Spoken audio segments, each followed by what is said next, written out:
So in the preliminary reporting, in other words, your A1 statements, it was alleged, my lord, that during this robbery that led now to the killing of the deceased, a cell phone belonging to Miss Kelly Khumalo was taken by the intruders.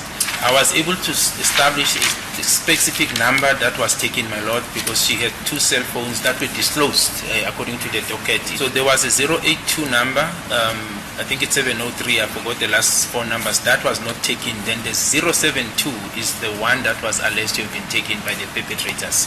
Now, my lord, I looked at the cell phone records that were already available, that were requested by the first investigation team, because after they took over the matter, they applied for Section 205, and those records of all the numbers of the people who were in the house were available on the docket.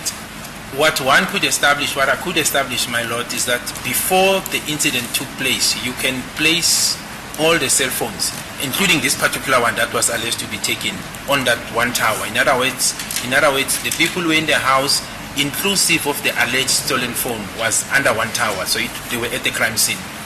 Now, after the shooting, the shooting incidents, the people who were in the house, my lord, moved to the hospital, and they were picked up by the tower at the hospital.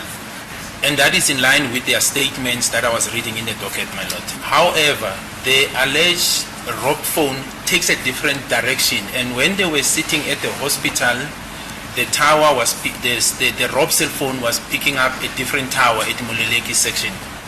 And I could not get an explanation as to who was in possession of this cell phone except the intruder, because one could confirm everyone who was in the house at the hospital. In other words, my lord, if there were no intruders, one would not have expected the phone to go to a different direction. It would have remained at the scene or go with the people who were in the house to the same direction. So that was the first piece of evidence, my lord, that I looked at that, told me there was a problem. If you say that indicated to you there was a problem, what do you mean? Well, when I said it was a problem, I'm referring to the suggestion that there were no intruders, because it was clear someone was in possession of that phone to a different direction.